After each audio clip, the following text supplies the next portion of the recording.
नमस्कार दोस्तों। आप खालिस्तानी हैं, आप पाकिस्तानी हैं, आप देशद्रोही हैं, आप धर्म के दुश्मन हैं, आप रामद्रोही हैं, आप न जाने क्या क्या है। तो वो इस तरह के तमाम संज्ञाएं आपको भारतीय जनता पार्टी के लोग दे देंगे। आप हिंदू नहीं हैं, आप कुछ नहीं हैं, आप मुस्लिम हैं, आप पता नहीं क्या क्या है, ये भी संज्ञाएं भारतीय जनता पार्टी से आप सर्टिफिकेट ले लीजिए। भारतीय जनता पार्टी न जाने कितने सर्टिफिकेट दे देती है और इन सर्टिफिकेट की शायद उसने दुकान खोल रखी और उन सर्टिफिकेट के तमाम सारे सच हम आप जानते हैं, लेकिन जब सच आप बोल देंगे तो बर्दाश्त नहीं होता।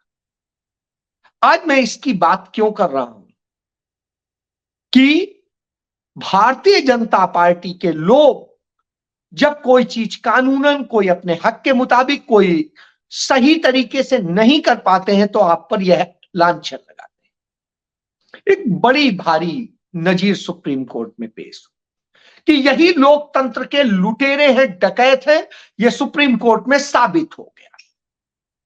जो कहते थे हम तो लोकतंत्र के, हम तो राष्ट्र प्रेमी हैं, राष्ट्रभक्त हैं, उन्होंने राष्ट्र को तार तार कर दिया। उन्होंने इस देश के संविधान का भी मजाक उड़ाया और जिसे नरेंद्र मोदी दुनिया में जाकर के कहते हैं कि हम लोकतंत्र की जननी से आए हैं, तो भारत को जहां लोकतंत्र की जननी कहते हैं वही लोकतंत्र की हत्या की जाती है। अपनी जननी के साथ ही वो रेप कर देते हैं और सरेआम ऑन कैमरा कर देते हैं। इसीलिए शायद सबसे ज्यादा बलात्कारी उन्हीं के यहां है। और आज सुप्रीम कोर्ट में यह बात पूरी तरीके से साबित हो गई, उसके जजमेंट में आ गया कि लोकतंत्र से रेप किया गया था और उसके कारण भारतीय जनता पार्टी का मेयर निकला था। यानी उस रेप की औलाद था वो मेयर, उस मेयर को अवैध घोषित कर दिया गया और कांग्रेस पार्टी और आम आदमी पार्टी के का जो मेयर का कैंडिडेट था जिसे हरा दिया गया था वह जीत गया। बहरहाल इस जीत के बाद भी कोई बड़ा आसान राह नहीं रह गई लोकतंत्र की।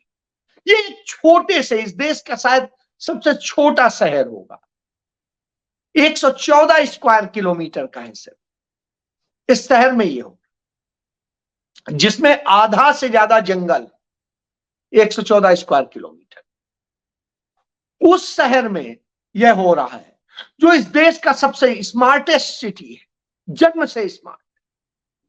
पंडित जवाहरलाल नेहरू ने जब इस शहर की नींव रखी थी तो यह सोचा था कि हम वो शहर बना रहे हैं, ऐसे ही हमें सारे शहर बनाने होंगे जहां सब कुछ होगा बिल्कुल आपके आसपास। यह उनका सपना था। इसी सपने के कारण वो ली कर्बूजियर को लेकर के आए थे पेरिस से और यहां लाके इसको पूरा डिजाइन करवाया था। अब सोचिए उस शहर में लोकतंत्र की यह तस्वीर बनाई जा रही है, नक्शा बनाया जा रहा है। बहरहाल सुप्रीम कोर्ट ने एक न्याय का एक पार्ट दिया है। अब इस पूरे पे एक बड़ा सवाल राहुल गांधी ने खड़ा कर दिया कि अनिल मसीह तो एक है लेकिन उसका मसीहा कौन है। उन्होंने सीधे सीधे नरेंद्र मोदी पर हमला बोला है और कहा है क्योंकि चंडीगढ़ केंद्र शासित क्षेत्र है और यह सीधे प्रधानमंत्री के अंडर में आता है और प्रधानमंत्री नरेंद्र मोदी है और गृह मंत्रालय के थ्रू मूव होता है, इसलिए अमित शाह, यानी दो आदमी इस पूरी घटना के पीछे जो संरक्षक हैं अनिल मसीह के, क्योंकि अनिल मसीह की औकात यह नहीं थी कि वो मुकुल रोहतगी जैसा महंगा वकील कर सके। उसके पास खुद के अपने घर पे इतना कुछ नहीं, किसी तरीके से अपने जीवन यापन वाला है। उस शख्स के लिए क्योंकि वो भारतीय जनता पार्टी के अल्पसंख्यक मोर्चा का अध्यक्ष था। ये बनने के, और वह बन नहीं सकता था, कानूनन नहीं बन सकता था, लेकिन उसे बनाया गया। ये पूरा खेल है। बहरहाल, जब यह खेल हो रहा हो तभी लोकतंत्र की और बात करनी चाहिए। एक आरोप आजकल लग रहा है, पश्चिम बंगाल में शाहजहां करके एक एमएलए टीएमसी के, वो जब उनके यहां ईडी पहुंच जाती है, सब पहुंच जाते हैं, कार्रवाई होने लगती है, तब कुछ महिलाएं जो भारतीय जनता पार्टी की कार्यकर्ता हैं, वो आकर शोर मचाती हैं कि अरे उसके लोग तो लड़कियां उठा ले जाते थे और न जाने क्या क्या करते थे। आज तक उनकी तरफ से कभी आवाज नहीं आई। जब ईडी की टीम को वहां पीटा गया, उसके बाद से यह सब कुछ होने लग गया, और उसके बाद क्या क्या नहीं हो रहा है। बहरहाल, वो दोषी है नहीं है यह जांच का विषय है, लेकिन जो एक महिला की लाश पाई गई थी, उसकी जांच में आया कि उसके साथ कोई रेप नहीं हुआ, और उसके बावजूद जबरदस्ती भारतीय जनता पार्टी का महिला आयोग, उसकी चेयरपर्सन रेखा, वो भी इत्तेफाक से चंडीगढ़ से ही है, तो रेखा शर्मा और भारतीय जनता पार्टी की तमाम टीम वहां जाकर के विरोध कर रही है, और न जाने क्या कर। निश्चित रूप से ऐसी घटनाओं का विरोध होना चाहिए, हम भी कहते हैं। तो आप जाइए सबसे पहले मणिपुर, क्यों नहीं गई आज तक? क्यों नहीं गए प्रधानमंत्री? क्यों नहीं गए भारतीय जनता पार्टी का कोई डेलीगेशन? क्यों सिर्फ राहुल गांधी ही गए? राहुल गांधी ने ही वहां के लोगों के आंसू पोंछे, एक बार नहीं कई बार गए। कांग्रेस पार्टी की यूथ की टीम वहां जाके सेवा कर रही है, और सेवा दल की टीम वहां पर सेवा कर रही है, वहां की कांग्रेस कमेटी के लोग सेवा कर रहे हैं, लेकिन न नरेंद्र मोदी सेवा कर रहे हैं, न उनकी महिला आयोग उन्हें इंसाफ दिलाने के लिए कर रहे हैं। सुप्रीम कोर्ट ने जिस जांच और कार्रवाई के लिए कहा था, वो भी आज तक पूरी नहीं, और वो चल रही है मणिपुर, और वहां रोज बरोज लड़कियों के साथ वो हो रहा है जिसकी आप कल्पना नहीं कर सकते।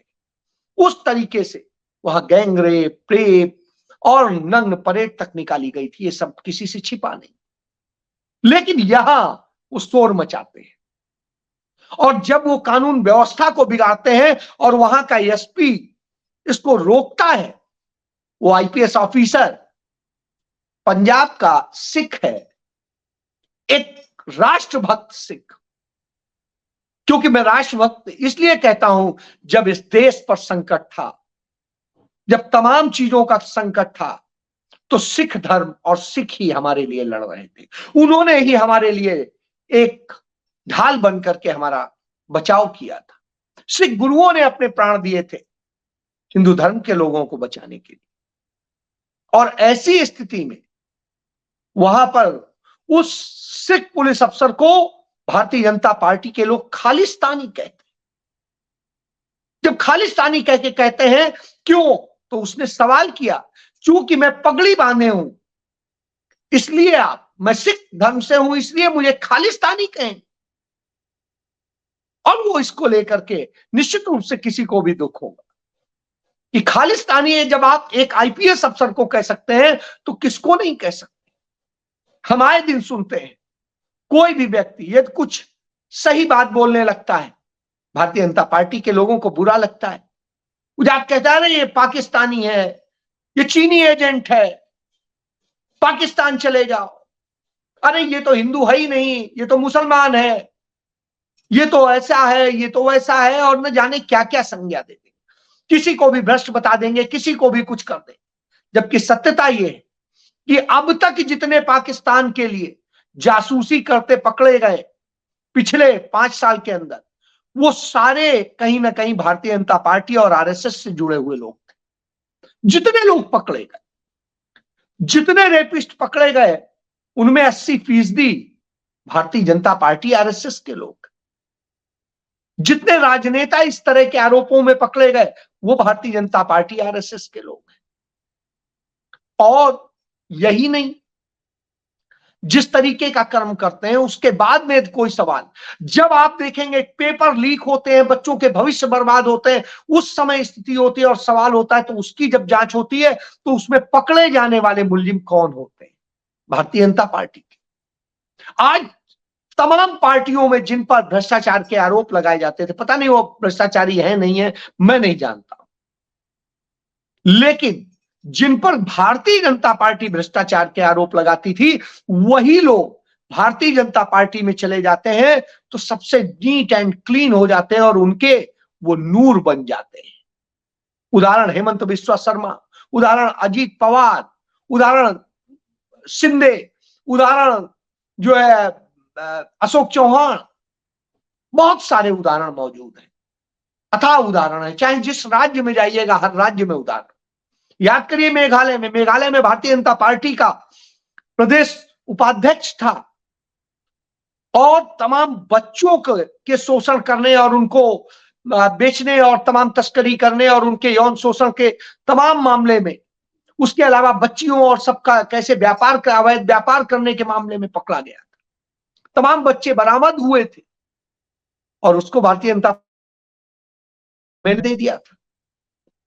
ये एक किस्सा नहीं है, ऐसे जाने कितने किस्से हैं और सच बोलने पे हमले होते हैं, तमाम तरह के आरोप लगाए जाते हैं, किसी को कुछ बताया जाता है, किसी को कुछ बताया जाता है। आजकल राहुल गांधी भारत जोड़ो न्याय यात्रा कर रहे हैं और जब वो भारत जोड़ने की बात कर रहे हैं, भारत के लोगों को न्याय देने की बात कर रहे हैं, तो उन पर हमला होता है, उनके साथ अन्याय होता है। आप देखिए, उनको ऐन वक्त पे उनकी यात्रा चूंकि इतनी अच्छी चल रही है, तमाम मोमेंटम बन रहा है, तो उस स्थिति में असम के सीआईडी ने उनको नोटिस भेज दिया, समन भेज दिया कि आप 23 तारीख को हमारे यहां हाजिर हो और आपके कारण यहां की सारी व्यवस्थाएं बिगड़ी, इसलिए क्यों ना आपके खिलाफ कार्रवाई हो, आप तुरंत हाजिर हो। वैसे ही 2018 में एक भारतीय जनता पार्टी के नेता ने, सुल्तानपुर में मिश्रा था वो लड़का, उसने एक केस किया कि हमारी उसकी कैसे मानहानि हो गई पता नहीं, क्योंकि मानहानि होने के लिए उस व्यक्ति पर कोई चीज होनी चाहिए। राहुल गांधी ने जो कहा था, वो कहा था अमित शाह पर जो हत्या का आरोप था, उस बात को लेकर के कहा था। उसने कहा इससे मेरी मानहानि हो गई। अरे यदि आपकी मानहानि हो गई तो साहब कैसे हो गई ये तो बताइए, लेकिन नहीं, कोई सुनने वाला नहीं। 2018 के उस केस में भारतीय जनता पार्टी के उस व्यक्ति के में राहुल गांधी को आज तलब कर लिया गया। सुल्तानपुर की अदालत में उन्हें हाजिर होना पड़ा, जमानत करानी पड़ी। इसी तरीके से उनके खिलाफ जाने कितने केस हो चुके, अब तक करीब 3 दर्जन केस दर्ज किए जा चुके हैं, तमाम में उन्होंने जमानत कराई और ये लगातार है। एक में तो सजा भी हो चुकी, वो भी भारतीय जनता पार्टी का ही व्यक्ति है। क्यों राहुल गांधी के खिलाफ सारे मुकदमे, सारे केसेस भारतीय जनता पार्टी के ही लोग कराते हैं? एक भी केस किसी और ने नहीं कराया, किसी सच्चे व्यक्ति ने नहीं कराया। और उनपे तो इस तरह का है जहां पर कोई न संपत्ति का ट्रांसफर होता है, न किसी पैसे का ट्रांसफर होता है, ना कुछ होता है, उसमें मनी लॉन्ड्रिंग का केस रजिस्टर कर लिया जाता है। नेशनल हेराल्ड केस हम सब जानते हैं कैसे उसमें राहुल गांधी को 5 दिनों तक ईडी के यहां बार बार तलब किया गया। सोनिया गांधी जी को बीमार होने के बावजूद तलब किया गया। तो यह स्थिति तो आज ये भी हुआ। और फिर वहां से जब वो फ्री हुए और जाने के लिए अपने कार्यक्रम में, तो साहब उनके हेलीकॉप्टर को वहां से उड़ने की इजाजत नहीं दी गई, कोई कारण मौजूद नहीं था क्यों नहीं दी जा रही। तो यह स्थिति हुई उस हवाई अड्डे से जिसे राहुल गांधी नहीं बनवाया था। तो आप यह समझिए, फिर भी राहुल गांधी गए, उन्होंने कहा चलिए कोई बात नहीं, और गए और शामिल हुए। जनता का उत्साह देखते बन रहा था, जनता उनके लिए चल रही थी। युवा आ रहे थे और बता रहे थे कैसे उनके भविष्य को बर्बाद किया गया और क्या क्या चीजें हुई हैं। उन्होंने उनके दर्द को सुना, समझा, अपने गले लगाया और आगे बढ़ रहे हैं। आज वो लखनऊ पहुंच गए और पूरे राह में उनके लोग ऐसे चल रहे हैं जैसे फूल उनके ऊपर बरस रहे हैं। तो जब यह स्थिति हो तो भारतीय जनता पार्टी के लोगों को, उस सरकार को, सल्तनत को निश्चित रूप से तानाशाह और राजा को तकलीफ होती है। और राजा को जब तकलीफ हो रही है तो उनके तमाम सारे जो सूबेदार हैं और दूसरे लोग हैं वो उसमें बाधाएं डालने का काम करते हैं, सब चीजें करते हैं। ये वैसे ही है जैसे कोई हवन यज्ञ कोई करता था, पूजा करता था, तो बाहर जो है असुर शोर मचाया करते थे। वैसे ही स्थिति हमने देखी जो जब राहुल गांधी पूजा करने गए वाराणसी में, वही स्थिति हमने देखी पश्चिम बंगाल में, वही स्थिति हमने देखी असम में, वही स्थिति हमने देखी कुछ और जगह। तो जिस तरीके से राहुल गांधी को डिस्टर्ब किया जाता है, जिस तरीके से किया जाता है, क्यों इतना डरते हैं राहुल गांधी से? क्योंकि राहुल गांधी सीधे सीधे कह देते हैं। वो ये नहीं कहते हैं कि रंगा बिल्ला ने कुछ किया, वो तो सीधे सीधे कहते हैं कि नरेंद्र मोदी ने किया है, और आज भी उन्होंने यही किया। आप सोचिए, जब इस तरह के खेल हो रहे हो, लोकतंत्र का मंदिर एक तरफ बताते हो, जननी बताते हो, दूसरी तरफ इस तरह के खेल कर। एक घटना आज नजीर है, हमसे ज्यादा अच्छा शायद लोकतंत्र पाकिस्तान में, क्योंकि उस पाकिस्तान में वहां पर रावलपिंडी में जो मुख्य चुनाव आयुक्त थे, आज उन्होंने मीडिया के सामने आकर के 2 दिन पहले और आकर के अपना बयान दिया और कहा, हाँ मैंने चुनाव में गलत किया था, मुझे मेरी अंतरात्मा कचोट रही है इसके लिए कि मैंने गलत करने के लिए बाध्य किया अपने कर्मचारियों को, और इसलिए मैं अपने पद से इस्तीफा दे रहा हूं। और यही नहीं, मैं पुलिस से कहता हूं कि वो मुझे गिरफ्तार करे और इसकी सजा एकमात्र है, मुझे चौक पर लटका कर मार दिया जाए, फांसी चढ़ा दिया। उन्होंने यहां तक कहा कि मेरे साथ साथ चीफ जस्टिस भी मुलजिम है और भी लोग मुलजिम है, उन्हें भी लटकाइए और चढ़ाइए। हमने अपराध किया है जिस तरीके से सत्ता के कहे पर, ये निश्चित रूप से गुनाह है, ये देश के लिए, लोकतंत्र के लिए, सबके लिए गुनाह है। मुझे इससे तकलीफ है और मैं सजा चाहता, और खुद को उन्होंने अपने पुलिस के हवाले किया। सोचिए आप, किसी ने शिकायत नहीं की थी उनके खिलाफ, कोई मुकदमा नहीं चल रहा था, कुछ नहीं था, सरकार उनके साथ खड़ी थी क्योंकि सरकार के ही लिए उन्होंने ये किया था। तो यह होता है, यदि अनिल मसीह यही बात कह देता तो कितना बड़ा बनता, लेकिन नहीं, वो इतना डरा है या बिका है या क्या है, क्योंकि आजकल तो बड़े बड़े नेता डर जाते हैं। मैं देख रहा हूं जब राहुल गांधी चल रहे हैं तो तमाम नेता इस डर में नहीं कि हाँ इनसे कर लेंगे तो कहीं हमारे यहां ईडी ना आ जाए, इनके साथ आ जाएंगे तो हमारे यहां आ सकता है। तो जितने लालची हैं, डरे हुए लोग हैं, वो तो आने की हिम्मत नहीं कर पा रहे, चाहे ममता बनर्जी हो पश्चिम बंगाल, चाहे कोई और। आप देखते चलिए तमाशा। वैसे तो बोलते हैं कि लोकतंत्र बचाना है, संविधान बचाना है, इस देश में गरीब, वंचित, दलित, आदिवासियों, पिछड़ों, सबके हक बचाने। और जब राहुल गांधी उसी की लड़ाई लड़ते हैं तो उसकी बात करने वाले लोग वही साथ नहीं आते हैं, और वो अपने स्वार्थ को लेकर के लड़ाई लड़ते हैं, तमाम और बहाने देते हैं। क्यों इतने बहाने क्यों? अभी उस पर तो बात ही नहीं हो रही, अभी तो बात हो रही है कि इस बात के साथ आप हैं या नहीं है। पल्लवी पटेल आई, उन्होंने कहा हम साथ। स्वामी प्रसाद मौर्य कह रहे हैं कि हम साथ, और स्वामी प्रसाद मौर्य ने अपना इस्तीफा विधान परिषद को भी भेज दिया और अखिलेश यादव के भी मुंह पर मारा कि लीजिए, आपसे मुझे कुछ नहीं चाहिए, मैंने मंत्री रहते हुए मंत्री पद छोड़ के आपके साथ आया था, आपके पास कुछ नहीं था। मैंने नेता प्रतिपक्ष का पद छोड़ा था मायावती के पास से, और आया था कि इन्होंने वायदा किया था कि हाँ दलित, वंचितों और सबके लिए, पिछड़ों के लिए वो करेंगे, लेकिन नहीं किया, इसलिए मैंने छोड़ा। मैं मुद्दों के साथ, लेने के लिए नहीं। तो बड़ी बात है। इसी तरीके से तमाम सारे लोग आ रहे हैं, जो लालची है वो इधर उधर भटक रहे हैं। जरूर विषय है, चिंता का विषय। इसके साथ भी और बहुत सारी बातें, इस तरह की स्थितियां हो, तमाम डर पैदा किया जा रहा हो। उसी के बीच जिस तरीके से गोदी मीडिया करता है, बार बार चला रहा था कि राजस्थान में क्रॉस वोटिंग करेंगे कांग्रेस पार्टी के विधायक, सोनिया को हराने के लिए, सोनिया गांधी को हराने के लिए, और सोनिया गांधी निर्विरोध निर्वाचित हुई। इसी तरीके से मध्य प्रदेश में जो खेल किया गया, मध्य प्रदेश में भी निर्वाचित हुई, और इसी तरीके से बाकी जगह चल रहा है। लेकिन लोकतंत्र खतरे में है, उसे बचाने की लड़ाई है, और यह लड़ाई और कठिन है क्योंकि इस तरह की संज्ञाएं देके आपको डराया जाता है। इसीलिए राहुल गांधी कहते हैं डरो मत, लड़ो, जागो, सो मत। तो अब लड़ना होगा लोकतंत्र के लिए, देश के लिए, और देश को, भविष्य को बचाने के लिए।